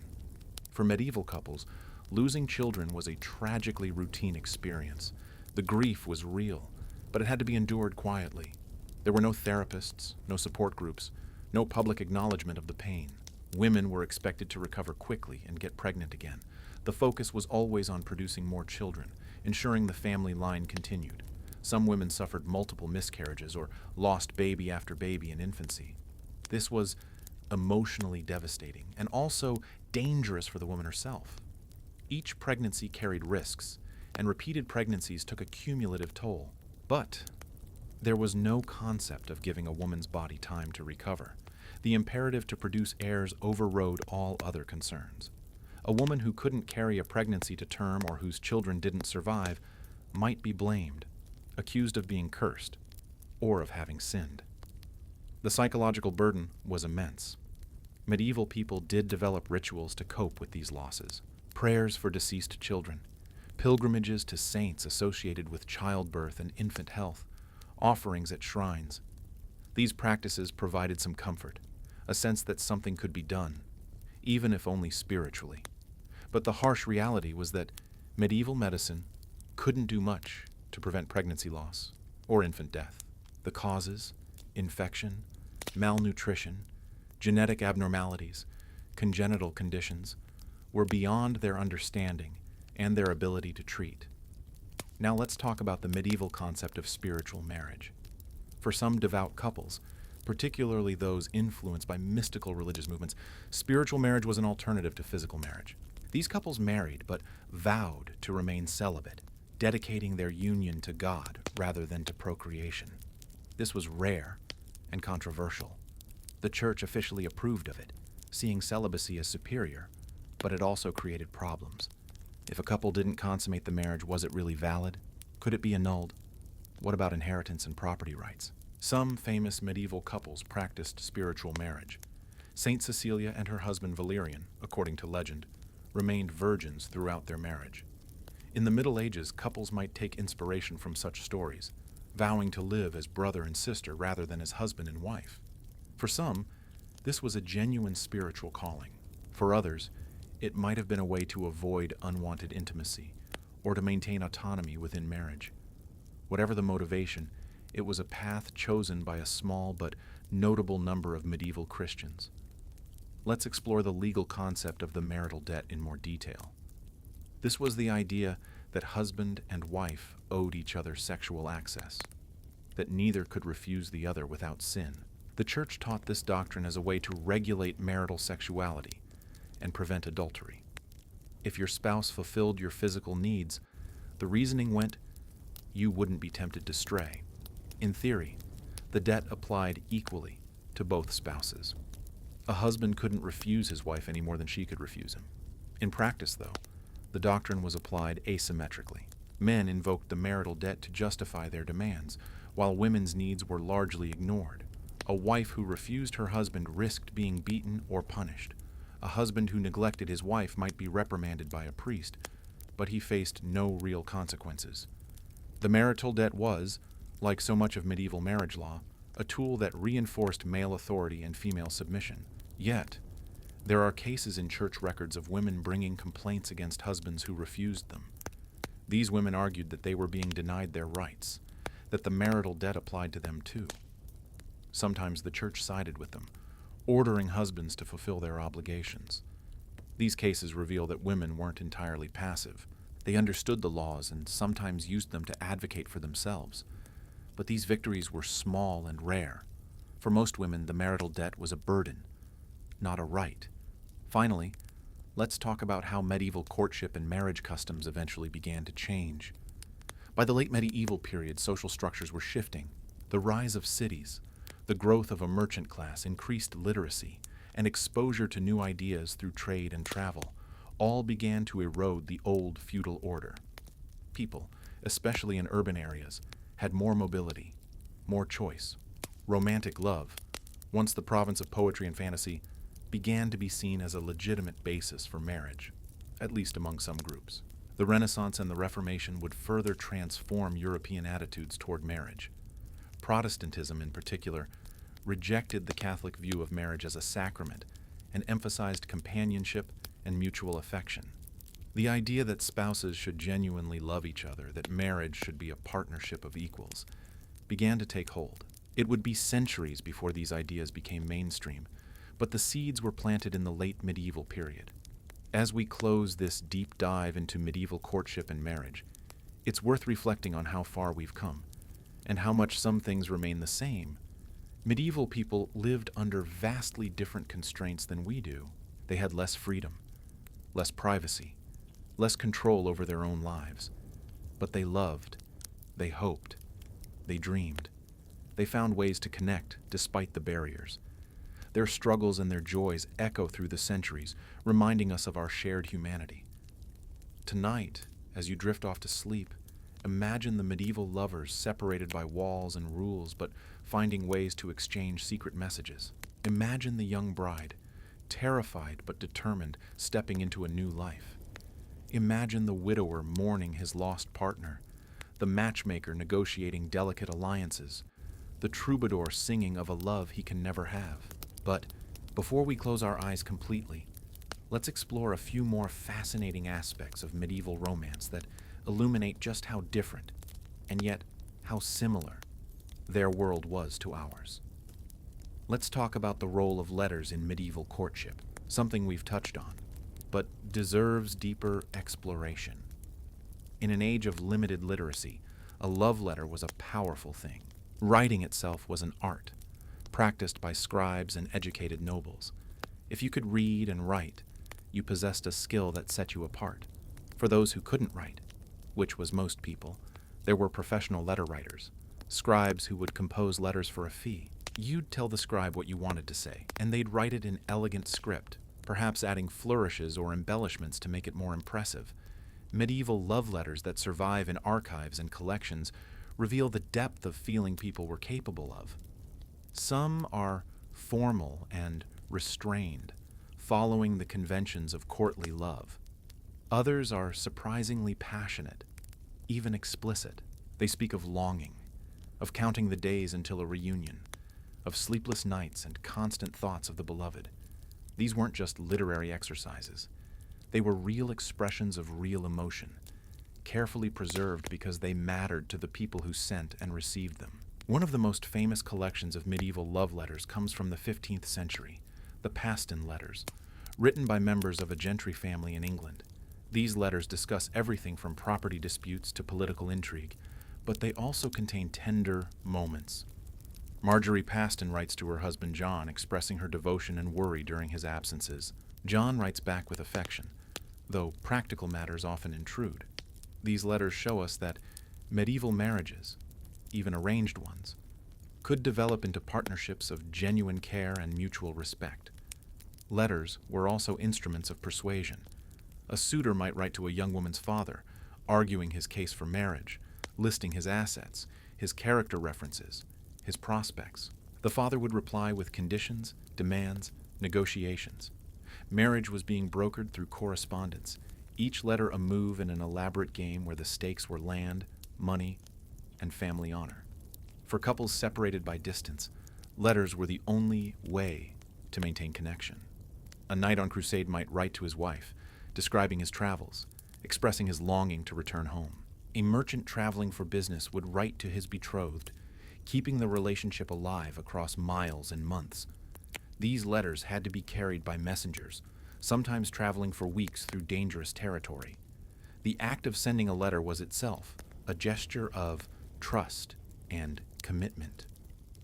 Now let's discuss the concept of honor in medieval courtship. Honor wasn't just a personal quality, it was a social currency, something that could be gained, lost, and fiercely defended. For a woman, honor meant chastity and reputation. A woman who lost her honor through scandal, accusation, or actual sexual impropriety lost everything. She became unmarriageable, a burden to her family, a social outcast. This is why chaperones were so important, why interactions between young men and women were so carefully monitored. The slightest hint of impropriety could destroy a woman's prospects. For men, honor was about courage, strength, and keeping one's word. A man who broke his betrothal without good reason, who seduced a woman with false promises, or who behaved dishonorably toward a lady, could face social consequences. He might be challenged to a duel, shunned by his peers, or forced to make amends. But male honor was more resilient than female honor. A man could recover from scandal in ways a woman never could. Duels over matters of the heart were not uncommon. If a man insulted another man's wife or betrothed, violence could result. These weren't formalized duels with seconds and rules, at least not in the early medieval period. They were often brutal fights, sometimes to the death. Later, as chivalric culture developed, duels became more ritualized, but they remained dangerous. Men literally fought for their lady's honor, and for their own. Let's explore the concept of dowries more deeply, because they were absolutely central to medieval marriage negotiations. The dowry was the bride's contribution to the marriage, a financial settlement paid by her family to the groom or his family. It might consist of money, land, livestock, household goods, or a combination of these. The size of the dowry determined to a large extent the quality of the match the woman could secure. A large dowry could attract a husband of higher status or greater wealth. A small dowry limited options. Negotiating the dowry was serious business. Families argued over amounts, over what assets would be included, over payment schedules. Sometimes dowries were paid in installments over several years. Sometimes they were paid all at once. The terms were written into the marriage contract, a legal document that both families signed. Breaking these agreements could lead to lawsuits, family feuds, even violence. For families with multiple daughters, providing dowries was a financial burden. Each daughter needed a dowry, and scraping together the necessary funds or property could strain or even bankrupt a family. This is one reason why some daughters were sent to convents. Taking religious vows required a smaller dowry, essentially a donation to the convent, than arranging a marriage. It was a practical, if cold, calculation. Interestingly, the dowry remained the wife's property in some legal traditions. If her husband died, she'd get it back. If the marriage was annulled, the dowry would be returned to her family. This gave the dowry a protective function, a form of insurance for the woman. But in other legal systems, the dowry became the husband's property upon marriage, and the wife had no claim to it. The laws varied across regions and time periods, adding to the complexity of medieval marriage. Let's talk about wedding traditions that might surprise you. The white wedding dress, now so ubiquitous, wasn't a medieval tradition. Brides wore their best dress, whatever color it happened to be. Red was popular, as were rich blues and greens. White became fashionable for weddings only in the 19th century, popularized by Queen Victoria. Medieval brides often wore bright, festive colors to signal joy and celebration. Wedding rings were exchanged, as mentioned, but the tradition of wearing the ring on the left ring finger comes from the medieval belief that a vein ran directly from that finger to the heart. This wasn't anatomically accurate, of course, but it was a romantic idea that persisted. The ring symbolized the binding of hearts, the connection between spouses. Throwing rice or grain at the newlyweds is another old tradition, meant to symbolize fertility and prosperity. Medieval weddings often included this practice, though sometimes flowers or even small coins were thrown instead. The idea was to shower the couple with blessings, to wish them abundance and happiness. Carrying the bride over the threshold has medieval roots, though the exact origins are debated. Some say it was meant to protect the bride from evil spirits lurking at the doorway. Others suggest it was a symbolic act of the groom asserting his authority, literally carrying his new wife into his home. Whatever the origin, it became a widespread tradition that persists in various forms today. Wedding feasts could last for days, especially among the nobility. There would be multiple courses, entertainment, music, dancing, and drinking. The goal was to demonstrate the family's wealth and hospitality, to celebrate the union extravagantly. For peasants, the feast was more modest, but still an important communal event. The whole village might be invited, and everyone would contribute food or drink. Let's discuss the role of godparents in medieval society, because they were often involved in matchmaking and marriage negotiations. Godparents were chosen at a child's baptism and had a responsibility to help raise the child in the faith, but they also became part of the family's social network. A well-connected godparent could open doors, introduce the child to potential marriage partners, and vouch for the family's character. Choosing godparents was a strategic decision, a way to build alliances and secure future opportunities. Godparents were expected to provide gifts at major life events, birthdays, coming-of-age ceremonies, weddings. For a godchild's wedding, a godparent might contribute to the dowry, help negotiate the match, or provide advice and support. The relationship was taken seriously, and it created bonds that lasted a lifetime. Interestingly, the church forbade marriage between godparents and godchildren, or between godchildren who shared the same godparents. These relationships were considered a form of spiritual kinship, similar to blood relations, and marriage between spiritual kin was prohibited. This created yet another layer of complexity in medieval marriage law, as families had to navigate not only biological relationships, but also spiritual ones. Now let's talk about the consummation ritual in royal marriages. For kings and princes, proving that the marriage had been consummated was a matter of state importance. The legitimacy of future heirs depended on it.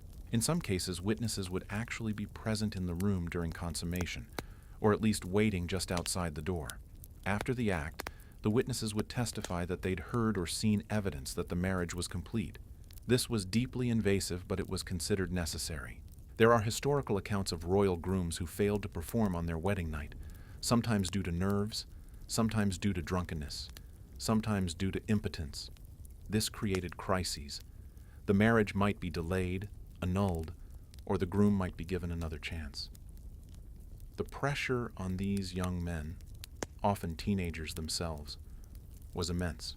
They were expected to perform sexually on command, in front of an audience, with the weight of dynastic expectations on their shoulders. For royal brides, the wedding night was often traumatic. Many were very young, barely pubescent. They were married to much older men, sometimes decades older. The consummation was not a gentle introduction to intimacy, but a frightening ordeal. Some queens wrote later in life about the terror of their wedding nights, the pain, the fear, the sense of violation. These were not love matches. They were political arrangements, and the individuals involved were pawns. Let's explore the concept of marrying up, or hypergamy, which was a driving force in medieval marriage strategy. Families always tried to marry their children to partners of equal or higher status. This was especially true for daughters. A girl who married a man of higher rank brought honor to her family. A boy who married a wealthy heiress improved his financial position and could elevate his family's standing. But marrying up wasn't easy. Higher status families were selective, demanding large dowries and scrutinizing the character and reputation of potential matches. A family might spend years cultivating relationships, positioning their daughter in the right social circles, and making connections that could lead to an advantageous match. For women of the lower nobility or gentry, beauty and accomplishments could sometimes compensate for a modest dowry. A girl who was exceptionally beautiful, accomplished in music or needlework, or who had a particularly charming personality, might attract a husband above her station. But this was rare. Most matches were made on the basis of practical considerations, land, money, and social connections, not personal qualities. Let's talk about secret marriages, which were both illegal and surprisingly common. A secret marriage, or clandestine marriage, was one performed without the proper public ceremony, without banns being announced in church, without parental consent. The church condemned these marriages, but technically recognized them as valid if both parties had consented and exchanged vows. Young couples in love, thwarted by their families, sometimes resorted to secret marriages. They'd exchange vows privately, sometimes in front of one or two witnesses, and consider themselves married. The problem was that proving such a marriage later was difficult. If the man denied it, if the witnesses disappeared or recanted, the woman had no recourse. She might be left pregnant and abandoned, with no legal proof of marriage. The church eventually cracked down on clandestine marriages, requiring that all marriages be performed publicly by a priest, with witnesses present and bans announced beforehand. The Council of Trent in the 16th century formalized these requirements, making secret marriages invalid. But throughout the medieval period, they remained a source of scandal and legal disputes. Let's discuss the phenomenon of runaway marriages and elopements. If a young couple's families opposed their union, they might elope, fleeing to another town or region where they could marry without parental consent. This was risky. If caught, they could be dragged back, punished, and forcibly separated. But if they succeeded in marrying and consummating the union, there was little the families could do. The church recognized the marriage as valid, and while the families might be angry, they eventually had to accept it. Some regions became known as destinations for runaway marriages, towns with lax enforcement of marriage laws, or sympathetic priests willing to perform marriages without asking too many questions, attracted eloping couples. Gretna Green in Scotland became famous for this in later centuries, but similar places existed in medieval Europe. Elopements often led to family feuds, sometimes lasting for generations. The dishonor of a daughter running away to marry against her parents' wishes was profound. Families might disown the couple, refuse to provide dowries or inheritances, and cut off all contact. But sometimes, especially if the couple proved their love and commitment over time, families softened and reconciled. A grandchild could heal old wounds, bringing the estranged family members back together. Now let's talk about the role of astrology in medieval matchmaking. Medieval people believed that the stars and planets influenced human affairs, and this included marriage. Astrologers were consulted to determine the best time for a wedding, to assess the compatibility of potential partners, and to predict the success of a marriage. A couple's birth charts would be compared, looking for harmonious alignments or troubling conflicts. Certain days were considered auspicious for weddings. The phase of the moon mattered. The positions of Venus and Mars, the planets associated with love and passion, were scrutinized.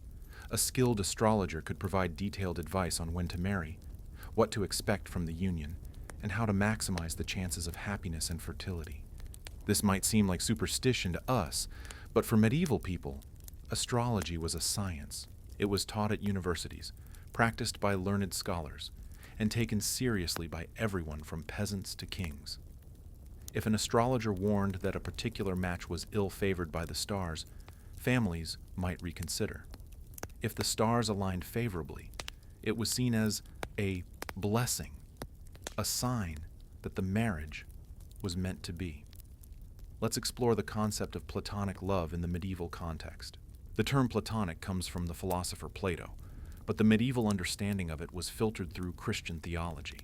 Platonic love was spiritual love, love of the soul rather than the body.